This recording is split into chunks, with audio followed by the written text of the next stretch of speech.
So a lot of what we speak about, Eamon, and the cases we cover are to do with the cocaine trade in Ireland, which is obviously the one that's probably people think of first now when they think of drugs. But the cannabis business in Ireland is a huge money spinner. It always has been and still remains probably. It's certainly the number one most popular drug in Ireland, and there is huge money to be made. Now, we're speaking about it because we're covering the case of a guy called Niall Smith who has had two houses seized off him, was it? Yeah, it was two properties in County Leitrim that were seized. So, yeah. and one of them was sold off last week. So, I mean, this I suppose shows you that business is still really lucrative. And he, while we think of the Kinahan Cartel as being primarily a cocaine trafficking operation, this case, the case brought against Nile Smith, shows that they're also heavily involved in the cannabis business. Yeah, so I mean, now we got through a lot of the case last year. Yeah, would have been, and in that he was basically he was linked to the Byrne gang. Yeah, who were, I suppose, the Irish arm of the Kinahan Cartel in Ireland. And CAB in their case were saying that Smith, who described himself as a taxi driver and someone who works repairing boats, which is why he was in County Leitrim, but also he had previously been in Wexford and he'd been caught and arrested in various growhouses. Over the years, they were saying their evidence was that for 10 years he'd been involved in growhouses all over Ireland, and basically the resources were then put into these properties in Leitrim because they were getting too much attention from the guards in Wexford at this stage, and that he was becoming, I suppose, a face that they could look out for.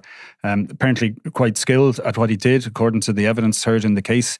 That he was very much an astute operator, I think was something like one of the phrases that was used in regard to him. And he bought, these were two kind of fairly remote kind of little farmhouses with sheds attached.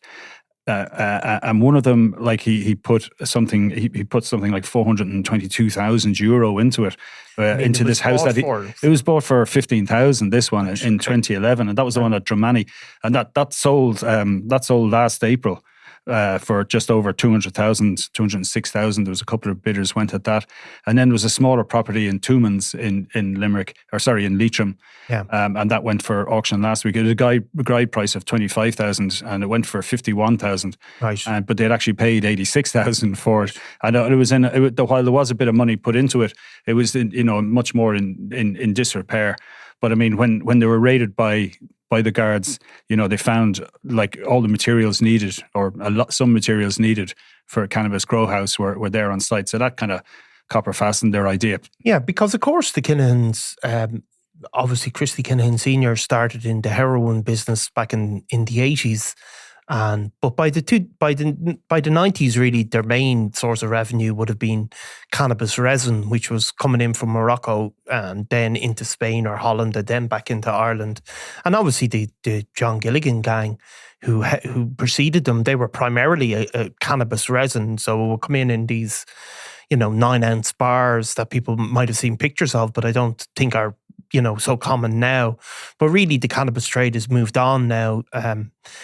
While cannabis resin still does come in, a lot of it is grown in grow houses in Ireland rather than imported from abroad. Though there is a mix, I think. Yeah, and like a mature cannabis plant is, I think the rule of thumb, it's worth about €1,000, and you can get 3 harvests, possibly more, if, depending on someone's skill level from a farm. Yeah. So like if you have 1,000, it's £1 million per harvest. In terms of street sales, in terms of value. So I mean, there's a lot of money there, but. It's not open to, a small street gang to get involved in this. You're going to need to buy properties, you're going to need to buy equipment. And so there's going to be a minimum layout. Like, I mean, obviously if you're buying properties for 16,000, you're minimizing that. Yeah. But at the same time, you need an electricity supply, you need water, you need someone who is able to do it. Cannabis plants are not that easy to grow. Yeah. So there's an investment, relatively small. It's probably the price of 1 kilo of cocaine will set you up a cannabis farm that will probably generate $500,000 a year. So for a certain seed capital, you can really turn it into a lucrative business. No pun intended. Seed yes, capital. It was intended. It was fully intended. Yeah. So I mean, what we've seen, I think, as well, is that there's a lot of Asian expats as well have become involved. People from Vietnam and China have become involved in grow houses in Ireland. We've covered a few of those cases as well. But they primarily are involved in the production of it. But then they tend to hand it over, I think, to other people to sell it on. So they really look after one end of it. And that's probably where the Kinahans came in here. They're a client really, rather than, somebody needs to be able to distribute this, of course, probably across the country, but certainly across Dublin. And that was one of the things Smith was suspected of, using his taxi as a way of transporting the drugs back to Dublin, whether it was from Wexford, and presumably was going to happen from once the operation in Leitrim was up and running. And I think there was reports as well that he may have used boats to transport it up from Wexford to Dublin. And of course, that was one of his defences, was that he would actually buy and sell repair boats, and that he lived very frugally and was able to save all his money. And it was his taxi business, and he was also renting out rooms in his Clondalkin home as well. So this is kind of what he was. He was. I suppose that was his argument. Yeah. So I mean, it didn't hold anyway. Like I think he tried to get free legal aid as well to help fight the case, but it wasn't available to him because these weren't family homes, and they were very much, they weren't going to be holiday homes anytime soon. Well, one of them was actually done to a very nice level. Yeah. But the other one was there's a lot of work still to be done. That was the one that was sold last week for 51,000.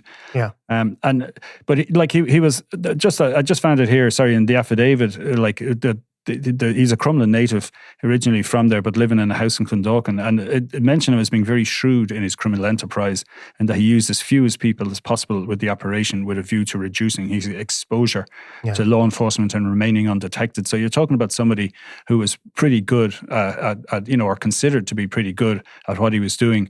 And it was kind of...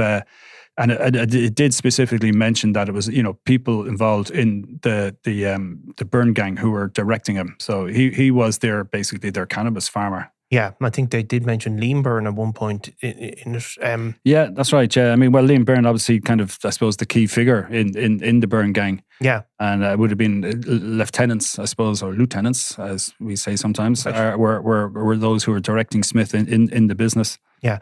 So what's his properties? Smith's properties weren't the only ones that eventually went under the hammer. These cases went under the hammer as a result of CAB seizing them. We had another property owned by a woman called Mary Cash, who also who was linked by CAB to a burglary gang. Yeah, so I mean, she's married to Andrew Cash, who'd be considered kind of a leading figure of one of these notorious burglary gangs, along with her brother, Henry Kiley. So, I mean, they were quite, in these kind of, using stolen cars, going house to house burglaries, targeting jewellery, similar to the Cock Walls or, the Bullock Connors gang and all the Pale Miley gang, all these guys. She went through a number of appeals trying to hang on to the house. It was a family home, but she lost that appeal on the basis that I think the higher court said that the way it was going to be taken from her was actually tailored for her, to give her 4 months extra to arrange for her children's schooling and all the rest. Yeah. So that was on Harper's Lane in Portlaoise. It's a 4-bed bungalow. And it was sold for 91,000. So that was.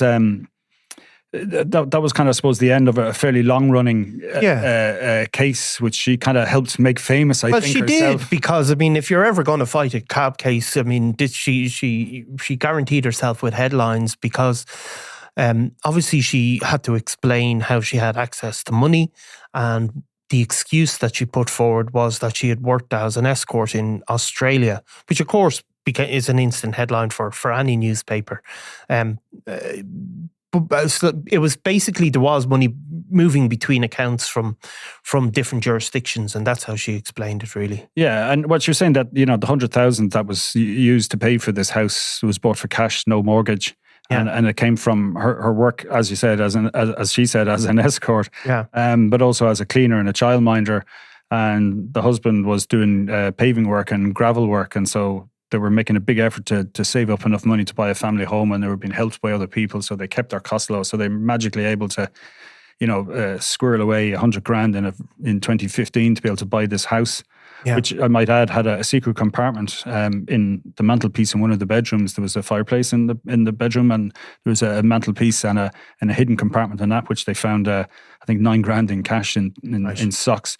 Now, while those two significant criminals and in terms of the amount of money they generated, I mean, they pale in terms of their criminal significance in relation to Stephen Saunders, who also had a home go under the hammer this week. I mean, Stephen Saunders, I think he had his own gang named after him. I think they had the Saunders Organised Crime Gang, which shows you probably have reached a certain level.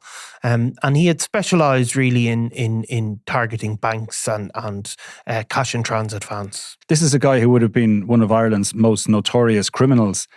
And while he would have been known to the likes of us and crime journalists, and I'm sure plenty of guards knew who he was, his name certainly would not have been kind of public knowledge.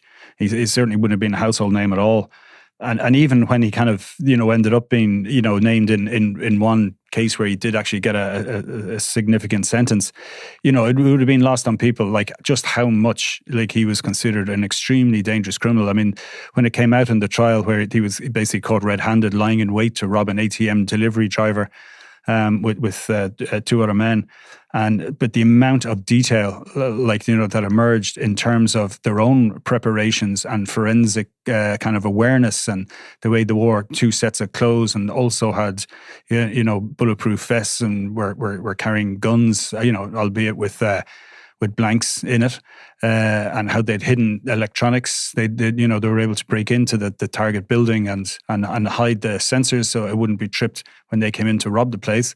But the converse of that then was that there was this massive guard operation against them, which we know just would have taken an enormous amount of resources. So he was a major target for the guards, who themselves had put in their own electronics into the same room as well, because they knew that they needed to catch him in the act, because they were so self-aware, because they were so forensically aware, that they knew that, getting them a couple of hours later wasn't going to prove anything, and the chances are they wouldn't find any evidence that they ever had been at the scene, because they'd taken all this, these really kind of meticulous preparations to make sure they left nothing behind, including bringing their own bottles to urinate in so that they weren't going to leave any kind of signal that they were there. I mean, it's probably, we haven't had one of those major raids in a long number of years, presumably because cash has become so much less important in the economy. Like, I mean, people are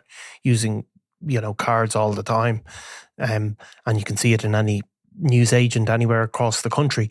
But at the time, you were talking about, it's not hundreds of thousands, it's millions, and they had these plots. I mean, I know he was charged with a tiger kidnapping, and ultimately that he wasn't convicted of that.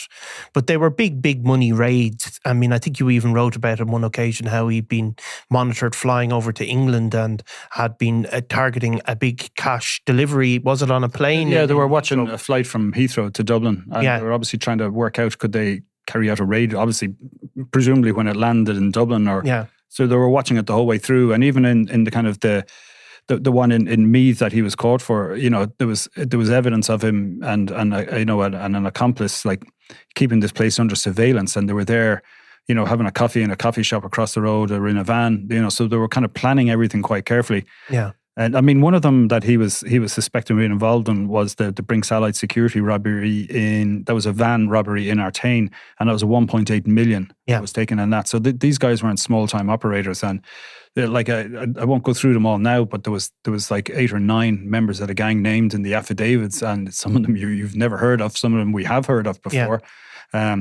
These guys, I suppose, were at the pinnacle, really, aren't they, of the kind of the criminal underworld. They're not seen as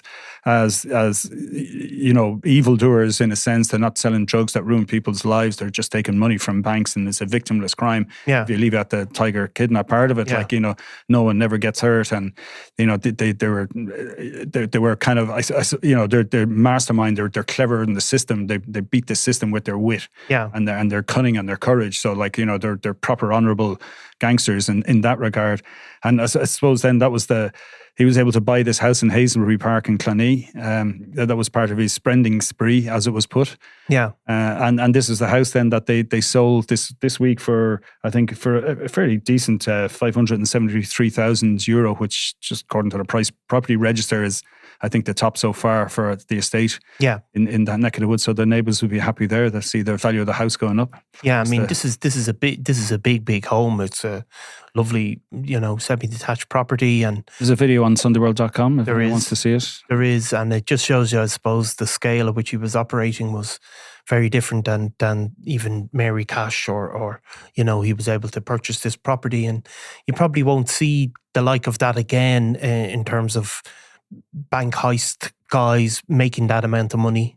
Though you can never be sure, I suppose. Yeah, well, I suppose the bank heist guys now are the nerds on a laptop somewhere who are working out how to empty someone's bank account without ever stepping foot in front of an ATM or going anywhere near a camera or have any possibility of getting shot by the emergency response unit. They're probably far away, even in a different jurisdiction, and they're the most successful bank robbers, I'd imagine, at this stage. Yeah, as I've said to Nicola before, we'll be writing about those guys for forever, and whether they're as colourful as the others, only time will tell. Thanks, Eamon. No worries. Thanks. I'm Nicola Tallant, and you're watching Crime World, a podcast about criminals, drugs and the underworld in Ireland and across the globe. Make sure you subscribe to our channel and turn on notifications so you can be the first to watch all our latest episodes. You can also listen wherever you get your podcasts.